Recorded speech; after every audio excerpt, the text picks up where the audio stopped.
Hello, and welcome back to the Boston Commune. This week's incredulous installment features commentary from Comrades Scott, Joe, Ellie, and myself, and will be split into two parts. In part 1, Joe gets us up to speed with current events, Ellie covers some shit you can't make up, I take on the Rabid Radlibs, and Scott tells you what to watch. In part 2, Comrade Ellie discloses their experience with dissociative disorder in a raw recounting of the evolutionary process through fear and into acceptance. This latter part will be released exclusively to our patrons. So, comrades, please do us a favor and share this content. Do yourself a favor and enjoy your epoch.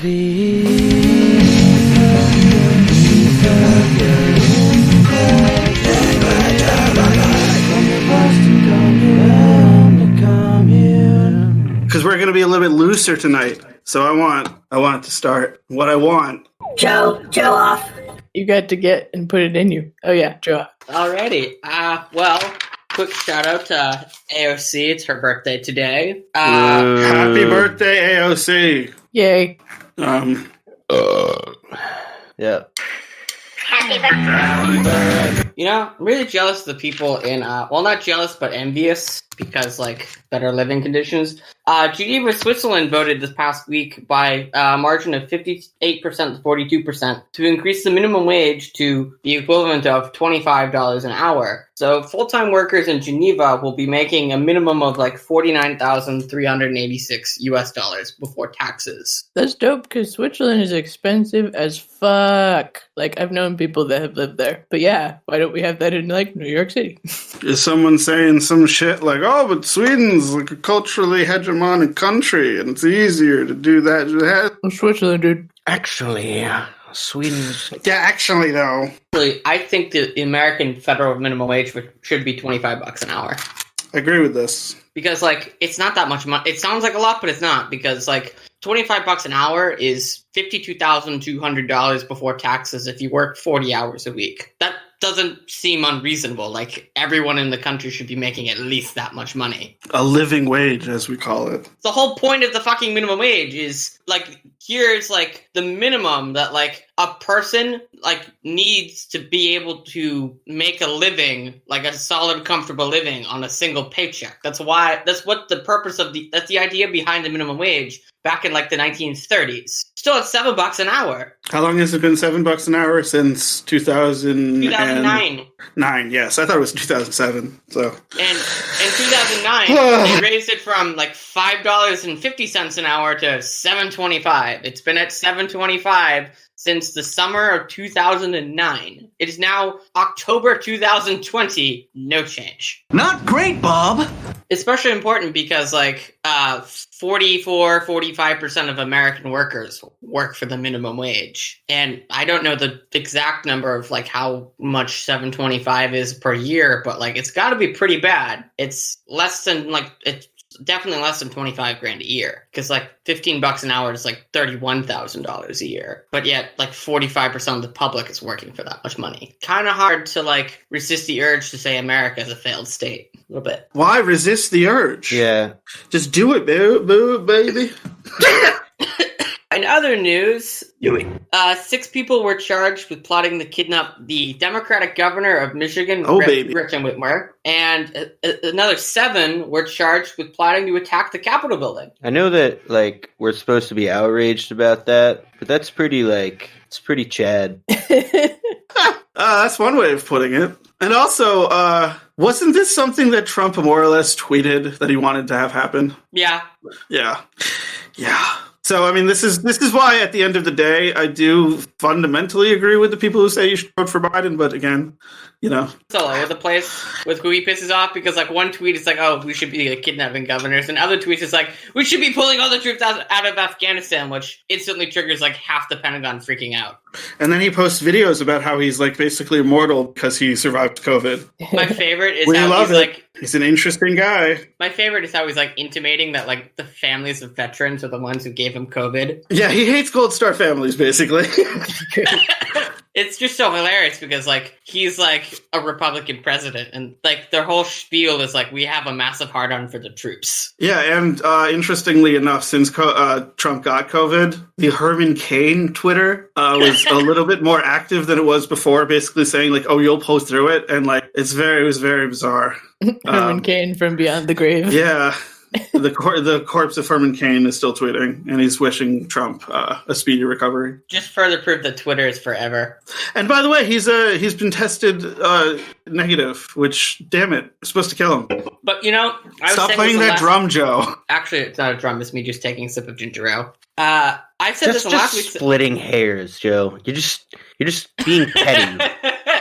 I said this in last week's episode that, like, it's entirely possible this thing still gets him because, like, look at Herman Cain. It took him, like, a month between the time he got and the time he died. Like, it might not kill him now, but it might kill him eventually. Wait, did you say Trump has already tested negative? Yeah. I read a headline that, like, there's, like, I don't know. I think he's been tested a few times and hasn't been consistent, and so, like, they're saying that he's negative. But again, like Joe said, it takes a while to gestate and it takes a while to really start, like, hitting you after the initial, like, oh, I feel like shit. And that's exactly what happened to Herman Cain. So, you know, let's hope. Let's hope it goes that way, so. Bye-bye. No. You know, that would be funny because, like, that would mean that, like, if it takes about around the same time, he'd be, like, on death's door, like, a week after the election. Again, Trump losing and then just dying from the COVID. Pretty hilarious. The funniest possible outcome. That's the funniest outcome because he has to wallow in the fact that he lost. And then, you know, it's all taken from him right after that. Like, at his most humiliated point. It's literally when you tell someone to die mad about it, it's that. Really dark. Yeah. It's a very dark outcome.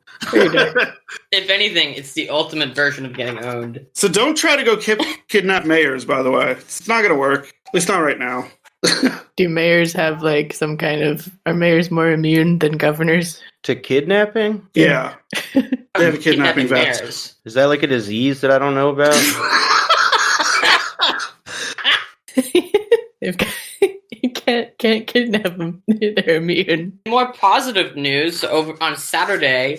A ceasefire between Armenia and Azerbaijan went into effect after 10 hours of negotiation talks in Moscow, sponsored by Russian Foreign Minister Sergei Lavrov. I've talked about this a couple times in the past couple weeks about the Nagorno-Karabakh conflict over that region of what is like nominally part of Azerbaijan, but like it's effectively like kind of operated like as a semi-autonomous state because the population of the area is like almost like entirely like ethnically Armenian, and there was fighting over that area between Armenia and Azerbaijan between like September 27th and like October 10th, which was Saturday. I speculated it might lead to World War III because of all the complex like geopolitics of that region. And it's interesting because like Russia has like a security pact with like a treaty with Armenia, and Turkey is very strongly in support of Azerbaijan. So supportive that the Turkish government went as far as recruiting Syrian mercenary fighters to go fight in Nagorno-Karabakh. The Turkish government denies this, but like several sources have confirmed this to be true. So I guess some bit of positive news out of this week. Yay. You know that song that we listened to last week? When I finally listened back to the episode and heard a proper version of it, I realized how much it sucked. So... But, you know, at least they were not World War III-ing. That's good. You know, we don't want to do a World War III. Be bad. Oh, it's nice. It would be pretty bad. Do you want to talk about that Pinkerton who shot that guy? Oh, yes. The guy, the man who was shot, was he a Nazi, a neo-Nazi? Yes. Okay, that's what I was thinking. Go off, Joe. I want to hear about this. I find it hilarious that like a Pinkerton shot a Nazi. We win. Doesn't matter who dies. It's a win for us. Yeah. Matthew Dolloff, he's employed by the Pinkerton security firm, and he was contracted out to work for NBC's Denver affiliate. For whatever reason, NBC's Denver affiliate decided it would be a bright idea to hire an armed bodyguard to protect their photojournalists who were out covering. There was a far-right rally in Denver, and there was a counter-protest among like Antifa, like Black Lives Matter protesters, and one of the like Nazis decided to like slap this guy in the face and then try to pepper spray him, and so Dolph pulls out a gun and shoots him at like point blank range within like a second. It's a pretty intense video if you watch it. It's been spliced together with like pictures that were being taken at the time, and it's I mean, if you want to watch a Nazi get shot, there you go. But trigger warning does feature a gun. Is that a pun? What? Oh. No, I didn't even realize that. But Nice. Content warning, trigger warning, LOL. So are you surprised the Nazis were influenced by demons? That was your that is historically accurate. Yep. is it am I the only one who's like kind of hearing the sound drops in a garbled way, or is there something wrong with the thing? You streaming off of like a 56K modem? It's okay, Joe. It's okay, Joe. How's my audio now? Okay, Joe. It's okay, Joe. It's okay, Joe. I'm making a song. It's okay, Joe. It's okay. The internet So should be a utility. another interesting Wow. headline. This is out of The Guardian. The president of Mexico, Andres Manuel Lopez Obrador, has formally asked the Pope for an apology on behalf of the Catholic Church for the Catholic Church's role in the Spanish conquest of the Aztec Empire, which is now Mexico. Next year marks the 500th anniversary of Spain's conquest of the Aztec Empire, and the Catholic Church actually played a pretty big role in the colonization period. They set up a lot of missions to have missionaries go out and convert, sometimes forcibly, and coerce indigenous people to convert to Roman Catholicism. Also, the church that did its best to destroy like any trace of like previous religious practices by like burning religious texts, destroying idols and like statues. And this is funny because like the Pope Francis apologized to Bolivia 5 years ago over the Catholic Church's role in Latin America during the Spanish colonial period, in which Lopez Obrador condemns the church for its role in horrific atrocities, if I'm remembering the quote correctly. AMLO is also requesting the return of 3 codices, including the Codex Borgia, which is an extremely colorful book that depicts like gods and rituals from ancient Mexico. They're like some of the last and also most well-preserved examples of like the religious practices of like the indigenous people before Hernando Cortez conquered the Aztecs 500 years ago. It makes sense to me that Nazi Germany took up similar tactics down the road in collaboration with the Catholic Church, and also why they white supremacists would propagate myths about how it was actually white people, or even weirder, extraterrestrials that created the amazing architecture of the Aztec Empire. Oh, we're going down that route with assuming it was aliens? Alien Yeah, Joe. you gotta. I mean, that's the only rational conclusion to come to. Couldn't be brown people. Yeah, I'm not saying it was aliens, but it was aliens. God damn it. I mean, have you seen the History Channel, Joe? Yes. We did it. We did it. It can't just be that Eastern European attitudes are highly racist and undervalue the resourcefulness of indigenous people. It couldn't be that. No, it was the fucking aliens. It's the only logical explanation. Yeah. Well, what just happened? Yeah, that was fucked up, dude. Was that? You don't have a resident extraterrestrial. I thought that was Craig. I'll be back. Oh my god, he's dead. He's back. Oh no. Okay, one of these days I'll commit to a bit. I don't know. Joe, you want to talk about Disney and how they suck? I was going to say just how they suck. I'm going to talk about the Red Sox, but... Talk about the Red Sox first, and then I'll get into Disney. Sounds good. So, Fenway Sports Group, which is the parent company to the Boston Red Sox, is apparently in discussions with a special purpose acquisition company, which is essentially I'll explain what that is in a second. The entity is called Red Ball Acquisitions Corporation. And Red Ball is in negotiations with Fenway Sports Group to merge And Wall Street Journal reported early this past weekend, that Red Bull is valuing the Fenway Sports Group shell company at $8 billion.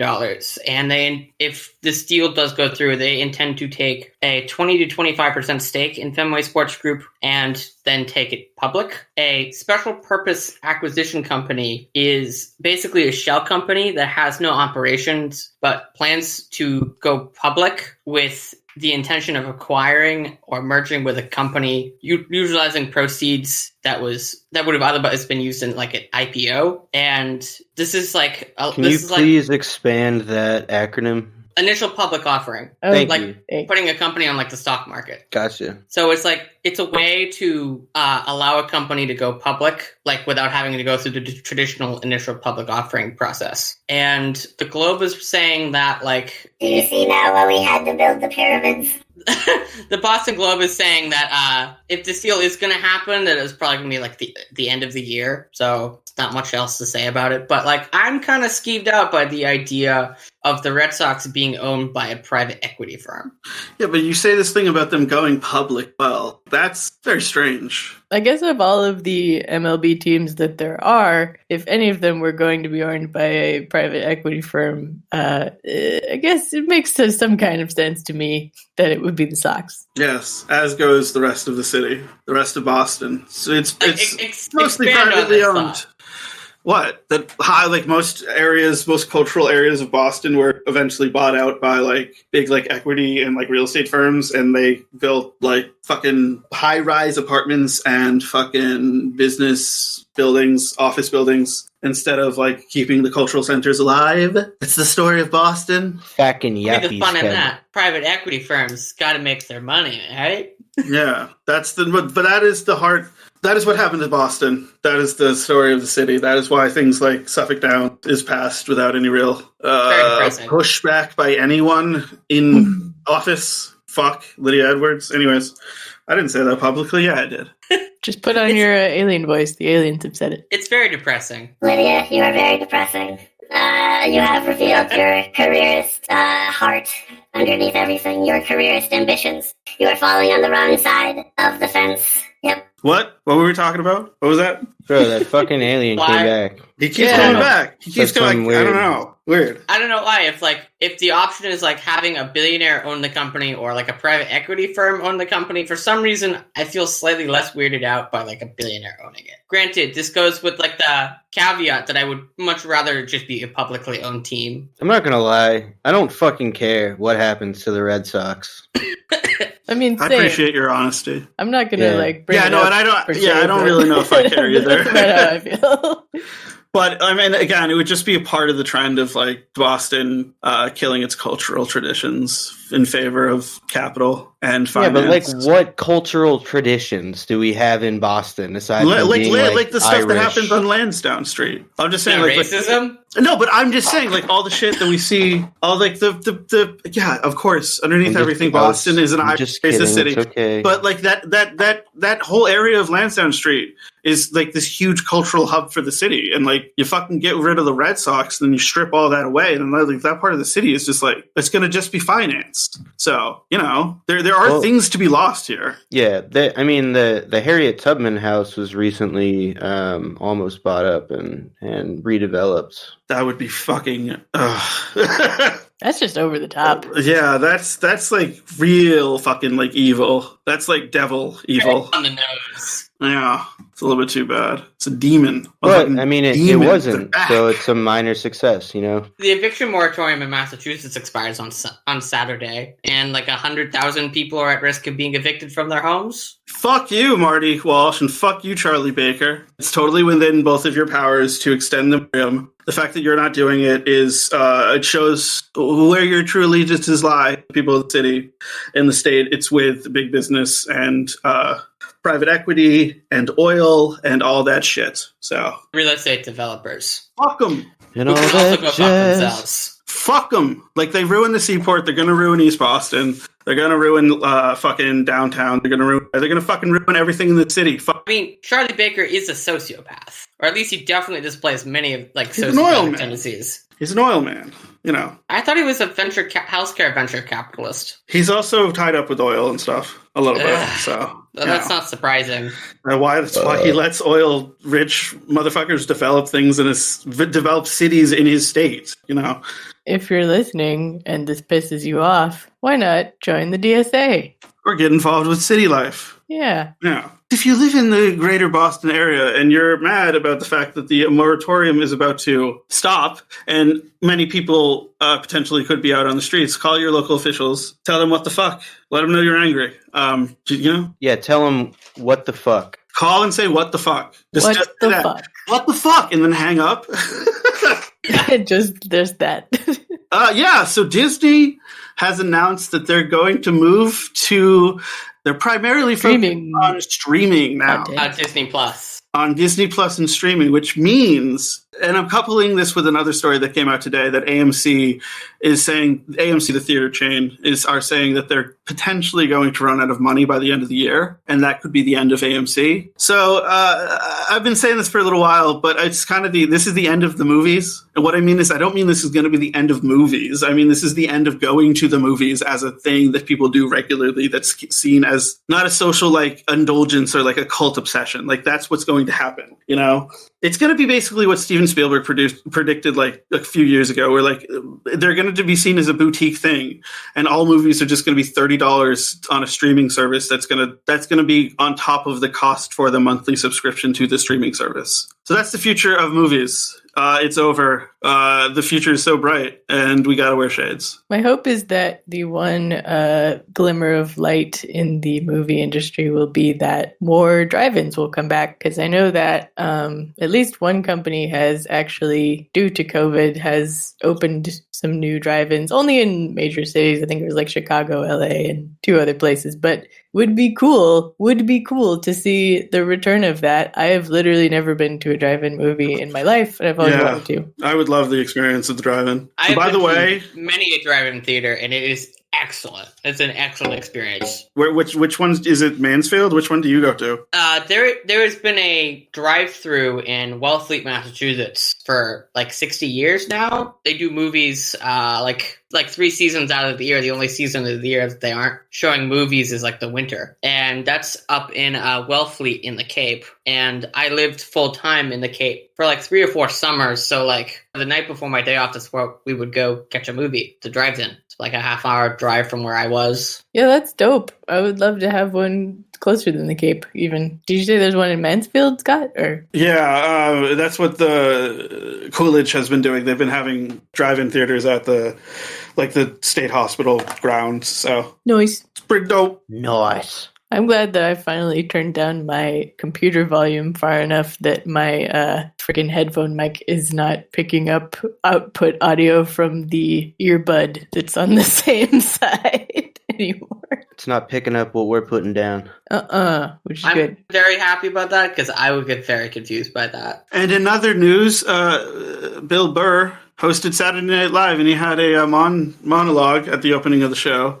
There's about how white women have hijacked the woke movement. That, you know, he was being a little crass and rough, but I agree with the substance of what he was saying. And it caused a whole thing on liberal feminist Twitter. So that was fun. I don't want to talk about Twitter too much. Bill Burr is a funny guy. Yeah, like he was like, well, sure, it was supposed to be but this thing, but like the bourgeois white women took it over and were like, oh, well, we were complicit in all these other things, but we don't really care. No, see, what's actually important is that Kamala Harris, she wears Chucks. And she's with like literally. Yeah, that's how you know she's genuine, and she's down with the youth. Yeah, and she tells Gavin Newsom how it is. I believe the phrase is "Yas Queen." Yas Queen, girls get it done. She's so down with the youth that she's incarcerating them for minor drug offenses. Girls, yeah, literally run. She's literally saying "down with the youth." Truancy. Greetings, truant kids. Cool. What's that song by fucking? Greeting truant children. both of her parents were like committed Marxists. It's like with her, like the apple like fell off the tree and then rolled off the side of a cliff. Oh, that's right. Jesse, you're seeing that message? Yeah. Didn't that happen last time though? So It happened with the backup last time. Now it's happening with the primary server. So all right. Yay? Question mark. Keep your fingers crossed for Giark. Jerk. My name is Giark. Holy shit. Holy shit, guys. I'm just kidding. There's nothing to be alarmed about. Unless Jark is here. Jark. He's here. He's queer. Get used to it. You call upon Giark? Are there any bird stories, folks? Bird. Bird is the word. Burb. Some bird. Actually, no, that's too obscure of a reference. Some burb once told me.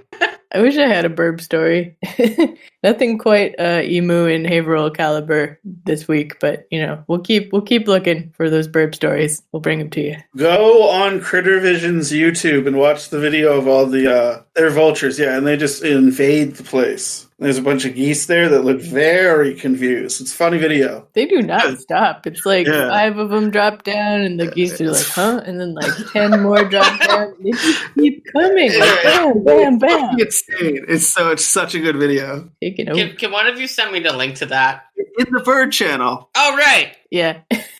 Yes, our Discord has a bird channel. That is me selling our Discord. If you like birds, we have a channel. We have a cat one, too. We got cats. Give us your money. For bird cats. Give us $1. If you want to see my cats. We'll see some cute cats are so cute. You Oh. totally want to see them. If My you want to cats are see my absolutely adorable. cats. Guess how many cats Jesse has? Not 1, not 2. He has 3 cats, ladies and gentlemen. I only Not have 1, 2. not 2, but 2.5. 2.5 cats. Not 1, not 2, but 8.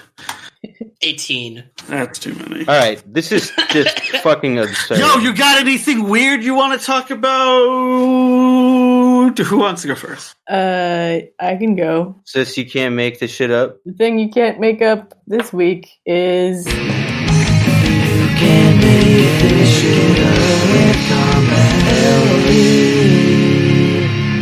so I believe it's pronounced Lume. There is now a deodorant for, I think you can use it anywhere, but it's mainly marketed for like your private parts. And the last time I tried to screen share, it did not go well, but I'm gonna try again just because I want you guys to see if you can see this commercial. All right, let's try this. Just take a pea-sized amount and apply it like a lotion to your privates. Then kiss your stinky butt goodbye. Goodbye. Ah! No one likes odor below the belt. Whether you're at the gym getting free samples of butt incense, at the office inhaling your own front fumes, or in bed doing some stinky wanky. No, not the Teletubby. Your privates go everywhere you go. So why isn't there deodorant for privates? Now there is with Lumi, the only natural deodorant you can safely use on your private part. Lumi's clinically proven to eliminate odor all day. And if you're using your privates all day, good for you. Lumi's been proven to control odor for 72 hours. Lumi works by stopping odor at the source, bacteria. Most crotch and butt smells come from bacteria on the skin, breaking down fluids and farting out odor. Lumi stops them from eating so they can't fart. Now they're polite germs. Hello, Governor. Hello, Governor. Goodness me. Lumi was created by an OBGYN to be totally safe and effective. It's made with gentle ingredients and only goes on the outside, not the inside. Stop putting things inside. And despite what the douchebags tell you, the outside is where the odor is anyway. Hey, those are mine. You have enough douchebags in your life, Cheryl. All right. What on earth? So that's a thing that exists now. I think that, hold on, I need to stop screaming here. Just for the record, I fully endorse that. That's fucking dope. I mean, yeah, on the one hand, I've definitely had days where I was like, gee, I think we could probably all use something like this from now and again. But also from on the other hand, I don't know. I just feel like now we live in a world where this exists. And it's normal for your fucking butt to smell. It's normal for, if you've got so much smell in those areas that it's a problem, you may want to talk to your doctor. It's probably there's something going on there. As a fat guy, I can completely refute this. Really? Yeah. All right. Well, that's legit. It's hard to keep fresh balls. Not a whole lot of breathing room down there. Even if you shower like on a daily basis kind of thing? Yeah. Rad. Well, I think that certainly we can like take have a nuanced take on this where like, yeah, maybe it's useful and a potentially positive advancing technology. But I don't know. At the same time, the existence of this product just kind of reinforces insecurity about stuff like this. Also, like, I just want to nitpick that the part of the commercial towards the beginning where the girl is like in a yoga class and somebody else's butt smells, you can't really like buy deodorant and put it on other people's butts without asking them, for the record. Says you. You can try, but you shouldn't. You may try. You know what? I agree with her. I agree with this. You shouldn't be doing that. I understand what you're saying, though, because as humans, at some point we evolved to be able to detect pheromones and other like human smells as a sort of form of nonverbal communication. And people can actually be trained to do this. But we have a culture which encourages us to suppress all bodily smells. Right. Yeah, I guess that's more or less how At the same time, like, I mean, you know what I mean? Like, if I can, like... Yeah. Like, I'm not gonna look down on anyone for wanting to use this product. I think that's fine. But yeah, like, it is you know what? Sometimes I just want to have fresh balls for me, Yeah. Just for myself. Just, give it a little trim to just enjoy the handiwork, put on a little nutsack aftershave, do whatever, I want to get all dolled up for me sometimes. So, yeah. Yeah, if you want Lumi, I will support you in that. Culture that encourages us to use Lumi, that I will not. That is my Drake looking the other way meme. Maybe I should also say, like, this product does already exist for men. There's, like, a whole industry just surrounding, like, male genital grooming and good smelling and stuff. I ordered a really fucking expensive trimmer from Manscaped, and it shit out on me after I used it once. So, yeah. It strikes me as very weird, the whole like concept. It is pretty weird. It's weird to smell good. You know what we forgot to mention? What? The confirmation hearings. Son of a bitch. Yep. So they're trying to confirm Amy, Kevin, Garnett, Brian. So might happen. It will happen. I mean, so vote for Biden. Do whatever the fuck you want. I don't care. I do want to say on that, like, it is fucking delusional to think that if we elect a Democrat to the highest office, that anything is going to change with the judicial system, because they're not going to expand the court. Joe Biden's been fucking pussyfooting around this, answering this question every single time he gets asked. And I mean, he is kind of a pussy, so that's true. And even Bernie Sanders has spoken out against court packing or whatever. Like, the solution is, you just need to elect more judges to lower courts, and it's like, see, Joe, okay, well then fucking do that. This is what fucking around got us. We found out, Bernie. Come on, bro. It was only a matter of time. Never idolize people. Sorry. Yeah. Actually, this is part of my Rabid Radlibs. I just want to ask why exactly that was directed at me. Because you were wearing the T-shirt earlier. I mean, I assume you still are. Yeah, we can't see it anymore, but hopefully it's still there. Hey, It's still on. Oh God, broke one of the rules there, Joe. I'm gonna penalize you. I must admit, I have two Bernie shirts. One of which I'm not actually gonna do that. One of which I purchased on my own accord. Another one which was gifted to me, and I have since given them both to Carlene. Aw. We still love Bernie, cuck though he may be. He's a lovable cuck. He's our cuck. He has good intentions, but like it's still like depressing. The fact that he still is an independent in the Senate gives me a little bit of hope to cling on to, but he keeps endorsing primary challengers to sitting Democrats in Congress. True. I mean, no, he still has good qualities, but he's about the best he's the best that we have in the Senate, but it's like, it's pretty fucking low bar. Well, we do live in like a Dickensian hellscape, so like the bar already is pretty low. But hey, what do the radical Radlibs say? I'm Jesse, and this is Rabid Radlibs. Rabid, what's the gonna do with the Jesse?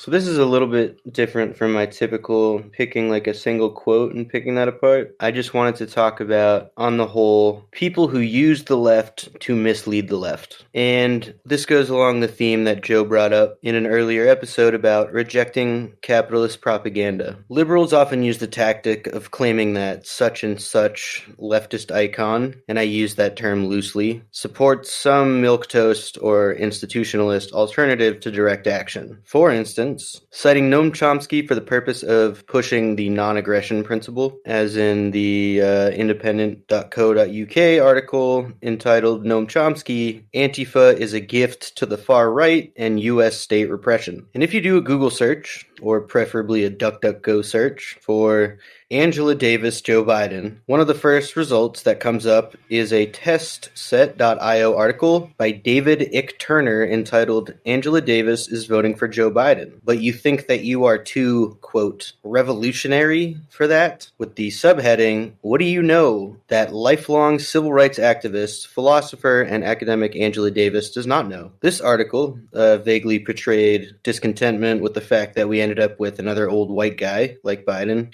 and it scolded leftists for not falling in line, which is pretty standard. It was maybe a little bit more outwardly resentful than some other articles. So I decided to do a little bit of investigation, and I searched for other articles by this author, David Turner, and found, aside from the reptilian shape-shifting conspiracy theories by David Ick, pretty sure he's a fucking neo-Nazi. I found an article... Oh, baby, we are in the fun zone now. Yeah, I found an article called White Activists Need to Be Very Fucking Careful, with very fucking careful in uppercase, in which he claimed, quote, Anglo-Antifa anarcho-punks should sign petitions instead of protesting in solidarity with black activists, because confronting fascism is what makes fascists retaliate against black people. I swear to God. Who said this? That's real, like, galaxy brain take right there, if there was one. It's David Ick Turner. David, okay. Yes, it's not David Ick. It's his evil, I don't know. Well, I guess David Ick is the evil twin. This is just the shitlib twin. And this like is the British footballer who became a conspiracy theorist who says that, like, everybody, like, all of the elites are actual lizard people who are transvestites. Yeah. David Icke is a very interesting guy. Oh, Ike, that's how you pronounce it. Yeah, I wasn't gonna be like, but it's Ike, I believe. But you could say I thought it was David Icky for the longest time. So Icky. Well, this is embarrassing, but I'm gonna leave it in. So, thank you, Scott, for that correction. Yeah, actually, you know what? Call him David Ike. Who gives a shit? Because I am the person who I'm going to call him advocates David for deliberately mispronouncing people's names. So yeah, I'm going to call him David Ick, like ironically, because he's fucking icky. It's perfect. Perfect. So this is not the only article in which David Turner propagates the agent provocateur narrative. And I also found that in response to a post called "People Seeking Justice for George Floyd Death Steal from Stores, Commit Arson" on a website called TexasGunTalk.com. Someone using the official Test Set Media account posted, "Okay, I am David Ick Turner. I am an associate editor at Test Set. I am a classical liberal who is pretty sure the far left has gone certifiably insane. Sorry for my misread. I just wanted to correct any notion that we are connected to or sympathetic to Antifa. IMO, Antifa, and the Boogaloo Boys are cousins with a temporary disagreement." I don't even need to get into that. That is so many degrees of insane. The Boogaloo Boys? If the term classical liberal didn't already set off some alarm bells in your brain, then Yeah. just keep listening, comrade. Wait, classical liberal is what, like, someone with shitty politics says? Like, someone who has shitty politics but is embarrassed because they acknowledge, like, they are aware of, like, how shitty their politics are, but they can't actually, like, say it out loud. It's a pretty good summation. So, it seems to me, anyways, that all of these Angela Davis says to vote for Joe Biden type headlines were generated from a very brief Democracy Now! Interview in which Angela Davis stated, Neither party represents the future that we need in this country. Both parties remain connected to corporate capitalism. We're going to have to translate some of the passion that has characterized these demonstrations into work within the electoral arena, recognizing that the electoral arena is not the best place for the expression of radical politics. So, wielding the words of leftists against the left could also be considered opportunism, dogmatism, or revisionism, depending on the intention and the source cited. I would hope that we are not revising our ideology to match the rhetoric of politicians, but rather we elect our leaders based on how well their words and actions represent our ideology. It can be extremely helpful, however, to learn about how certain figures arrived at beliefs and decisions in a given historical and material context. You may find that they were misguided, or you may find that they were just misinterpreted. For instance, Lenin has been cited as calling for a mass purge of sex workers. Research into this uncovers a wealth of work from Marxist feminist revolutionaries regarding the struggle for socio-economic liberation of women, though Lenin's stance on sex workers was ambiguous at best. I can only find one reference to them, in which he was just kind of saying, like, fucking all of our soldiers are being, like, they're going and, like, getting drunk and fucking hooking up with prostitutes. But I was also pleasantly surprised to discover a wonderful article from HuffPost entitled Lenin's Revolution, Red, Gay, and Almost Glorious, detailing the vital work of openly queer Bolsheviks. And this is just, these are all my opinions, but it is okay to express dissent with politicians for whom you have campaigned. That's called critical support. It's also okay to express dissent with revolutionaries from whom you have fashioned a theoretical foundation. For instance, now, why do you think we're owning Bernie? Yeah. For instance, I recognize that Lenin's beliefs about sexual promiscuity were misinformed, and so I look to the work of Zetkin and Kollontai instead. If you plan on using disingenuous dogmatist tactics, e.g., if you support Tulsi Gabbard or Rand Paul, then you should support legal protections for journalists. Or Tucker Carlson recognizes that wealthy capitalists hurt the working class. Those are all wild forms of cope. At least be aware of the ways in which those same tactics are utilized to manipulate you. Revolutionaries of bygone eras discovered that attempting to hold liberals to their own constitutional standards doesn't work. Ho Chi Minh and W.E.B. Du Bois, for instance, both grew completely disillusioned with Western democracy and ultimately embraced Marxist-Leninist principles after persuasion proved fruitless. That said, we have no obligation to participate in bourgeois processes or to revise our standards as to appease politicians. Rather, they, as our public servants, are obligated to appeal to our demands. Obviously, something within our American, quote, representative democracy, unquote, is severely and perhaps even irreparably broken. These contradictions become even clearer when the same crowd that appeals to our socialist tendencies so readily punch back against absurd right-wing claims that the Democratic Party in any way sympathizes with socialists. Biden made this extremely clear when he profoundly proclaimed that he's the guy who fought against... I beat the socialists. who fought against socialist opponents, alluding to, hilariously, Bernie Sanders and naming both Castro and Vladimir Putin for some reason. On a related note, armchair pundits and the Democratic Party... Because Bernie Sanders gets his policies from Putin. From Castro. Yeah, from Castro and Putin. Yeah, clearly. The ghost of Castro. The specter of Castro is haunting America.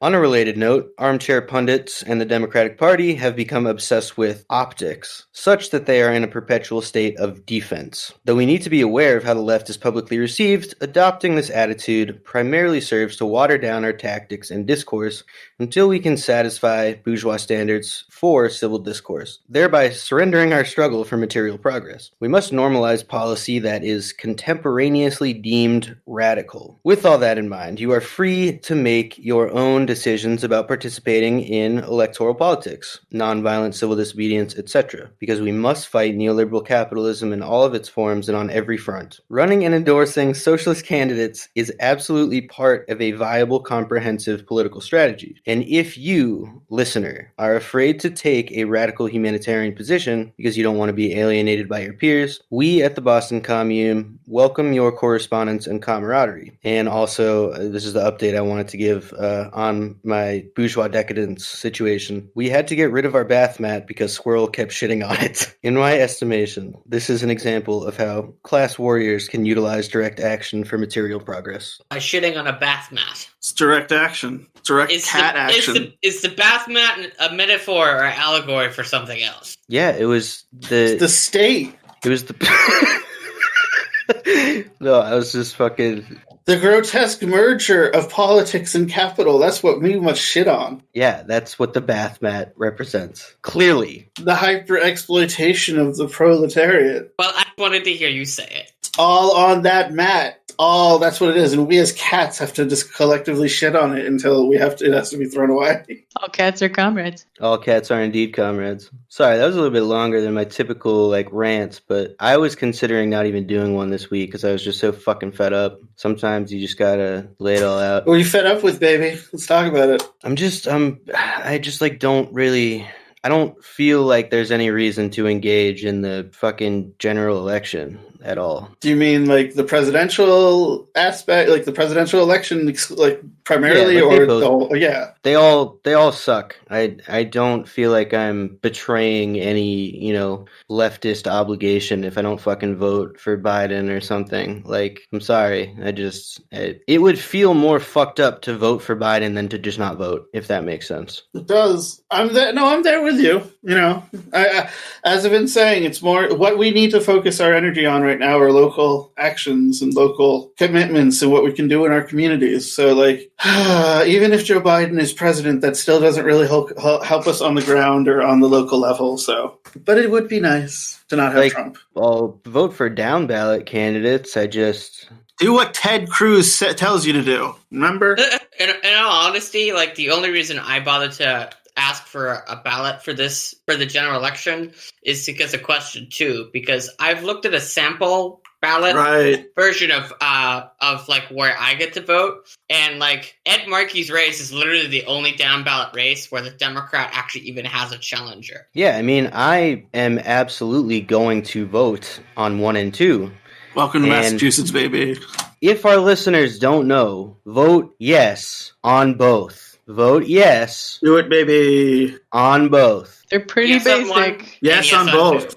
However, I am not a shitbag and I will not shame you for voting. Just don't shame me for not voting. Vote yes on both, humans. Don't talk to me anymore about it. I don't want to hear about it. I think vote shaming is stupid. I mean, it doesn't even achieve anything. That's true. The thing that I as someone who probably will be voting in the presidential election, I am only upset and mainly upset at people who vote shame because it doesn't fucking work, you guys. It's there was this great article or saying rather, somebody was trying to convince people not to do what they're doing by telling them that their choices are wrong and bad is about as effective as teaching a goat to dance. The goat will not learn to dance, and you will make him mad. This is exactly why when somebody is contemplating suicide, you don't fucking tell them that it's going to hurt their family and it's going to hurt their loved ones. Yeah. They already feel like shit. Don't make it worse. Yeah, don't appeal to logic. This is not a situation where it's just not gonna work. It's not gonna work, guys. Especially given that in this country, both the parties that you're voting for are still,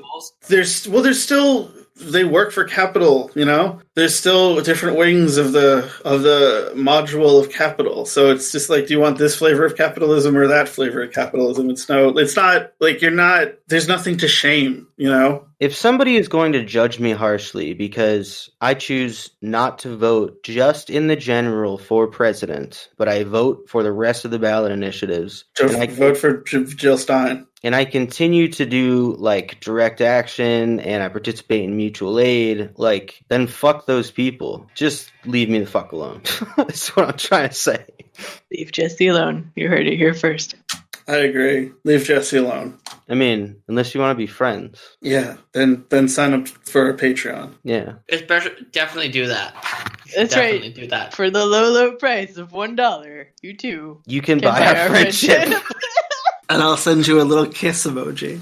If you're a DSA member, you get in free. DSA members get in free. It's $1 for the Discord and $3 for any extra content. I lowered it from $5. That's It's reasonable. Reasonable. I'm a reasonable man over here, people. So reasonable. So very reasonable. I didn't think at all about a movie to recommend, so I'm just gonna because Jesse, are you done? I'm pretty sure you're done. Yeah. Yeah. I didn't think at all about it, so I'm just gonna recommend the Comrade Scott tells you what to watch. Yeah, I'm going to recommend the 2003 remake Willard, starring Crispin Glover. It's a great movie about rats. I watched it over the weekend for the first time, and I enjoyed it. And it's kind of an anti-boss movie, and those are good too. And you should kill your boss. So, because is it when is National Bosses Day? October 16th. Horrible Which is holiday. Friday. Of course, they have to make it on a Friday of all things. Friday the 16th. Seriously, get your boss a cake or else you're bad. You're a bad person. Fuck that. TGIF. TBIF, thank boss, it's Friday. I would like to point out that during the 5 years I spent as an administrative assistant, nobody ever got me anything for fucking Administrative Professionals Day. Yeah, what the fuck? One time I had to make my own pie and bring it to work. That's like really sad. Not pathetic sad. Like, it makes me sad. It was a good pie. That makes me less sad, but still sad. Agree a little bit. Not gonna lie, a little bit. We're a sad podcast. Well, we love you, Ellie. Thanks. Thanks a lot. I'm sure that if I ever worked for you, you would agree that I was a pretty good admin. Oh, you're never going to work for me. Fuck yeah. What is this? Technically, you're working for us now. You know. How? I do everything. You know. Yeah. Yeah. She's contributing really the don't. voice. Oh, hey, by the way, I updated my pronouns. I'm only using they, them now, just so you know. That Noted. goes for you too, Remember that. listeners. If you ever see me in the street, which you probably won't, please only address me with they, them pronouns. Oh, weren't you going to talk Yeah. about dissociative disorder? Yes. That's right. Yeah, this has nothing to do with politics really, but it does have to do with mental health. Figured I could just kind of share my story. We're a little kind bit. of a mental health podcast as Yeah, well. kind of. I don't know. Yeah, like, so I can talk about it a little bit, and you guys can ask questions if you want. I have many. Cool. I'm gonna mute for a second because I need to flush. We stopped. Our cats never eat all of their wet food, and we found that putting it in our trash cans resulted in a really invariable smell. So we just flush it down the toilet. Oh, yeah, now. the smell of like death meat. It's horrible. Okay, hold on. So fucking bad. Oh my god. Death meat? I mean, it does Death smell meat? pretty bad. That might be the fucking episode name. Death meat. Death meat. Yes! Yeah, that works. A really good successor to Badman Air. So I have never been formally diagnosed with a dissociative disorder, but after a whole lot of therapy, the consensus is that I probably have what's called other specified dissociative disorder, which is actually pretty much the same thing as what used to be known as multiple personality, which is now known as dissociative identity disorder. Exactly, or DID. So what I have is functionally pretty much the same, but people with DID tend to have, like, on average, roughly like 13, 15 parts total, and I only have 2. This is not something I talk about a whole lot because I'm actually still kind of figuring it out. I've made a lot of progress over the past year and a half, but the other reason is that functionally, like, my other part almost never comes out. Like, the effects of my disorder are just about invisible to literally everyone I know except for my partner, and 1 or 2 or 3 or 4, I forget, of my closest friends. And actually, as far as I can tell, my partner does not. He's relatively neurotypical, although he has ADHD, but he's just a guy who doesn't. The bottom line is he doesn't really seem to be 100% capable of noticing the differences between when I am, quote unquote, driving and when my other part is driving. Even though to me it feels very different, and there are actually notable differences in how we interact with people and how we sound. Her voice is louder than mine. she inflects her voice much more differently. You will notice that I tend to stay in the kind of lower registers for the most part, and she kind of like goes up and down, and I don't know. It's really hard to describe, but I think this was something I've been thinking about recently because she came out over the weekend. It was the first time that she'd been out in a while, and she like made some posts to my Instagram, which I know Joe saw, and talked to some of my friends on a group chat. And I was thinking, like, I should probably tell these guys about her because someday she will not. She actually, like, you guys had entered a bunch of messages in the Discord that I hadn't read yet, so I had all these notifications in the Discord. And she didn't go and read them because she was like, those are Ellie's friends. She was like not about to jump in there and start talking to you because she doesn't know you guys very well. But I was thinking like... That's very interesting. Yeah. If she ever happens to be out, I was like, there may come a day when we're on, a Tuesday night and you guys get a message from my account being like, hey, Ellie's not here right now. Sorry. Like, they'll be back eventually. I don't know if that's ever going to happen because it's like I said, she doesn't come out that much. You can hear the rest on Patreon. And about Twitter, my name is Scott. You can follow me on Twitter and on Instagram at DeathMullet. Go ahead and do it. Joe, where can we find you? Where can the people find you? Always on the spot, are we? You can find me on the Twitter at JLFB96. That's an F, not a V. I know people sometimes hear that wrong. Do they? Oh, you'd be surprised. Oh, cool. Popcorn over to Ellie. Yeah, I'm Ellie. You can find me on this podcast. You don't know where to find me except on this podcast. That's true. I doxed myself a little bit more. Well, where can we find you? You can find me on ComAv somewhere. I'm not going to tell you where. I live in Eagle Hill, East Boston. I mean, you can find my SoundCloud. I actually just put up the... I'm going to have other Patreon content. The FLAC, which is lossless audio version of the Soviet anthem rendition that I recorded. It's beautiful. Yeah. Thanks. You want to hear it, folks. Thanks, Dad. So... That said, you can Sorry, find me... I'm just being your hype man. No. I'm just. You're hype dad. You're good. Folks, a good there hype was man. the Soviet anthem, and then there was the Soviet anthem after Jesse did it. Thank you. Ears ain't never gonna be the same.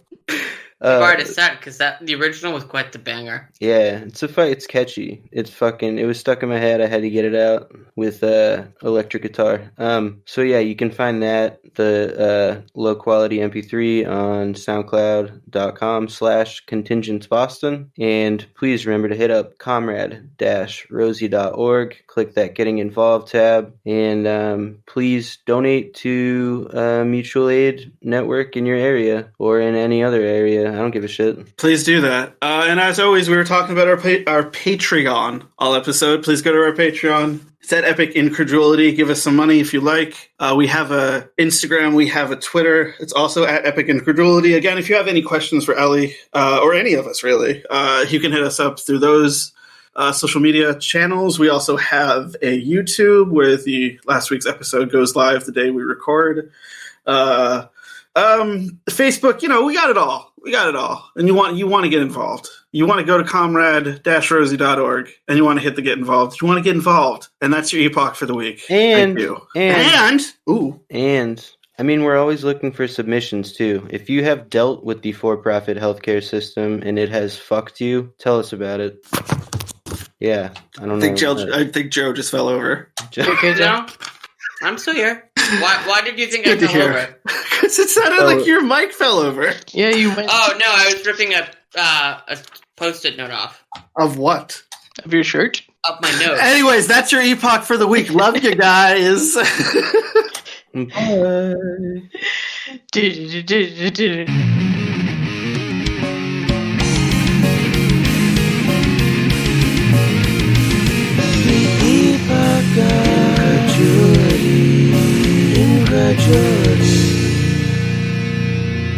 You have nothing to lose but your chains.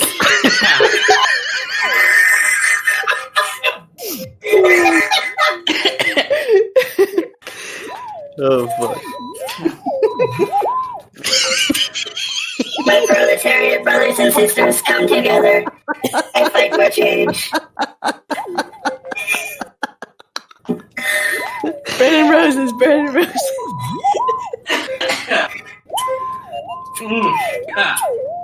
Well, proletariat.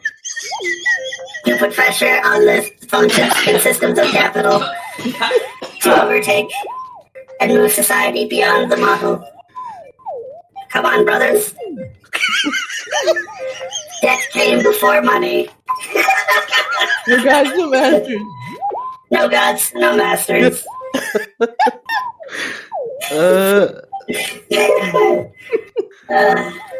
The only good Nazi is a dead Nazi.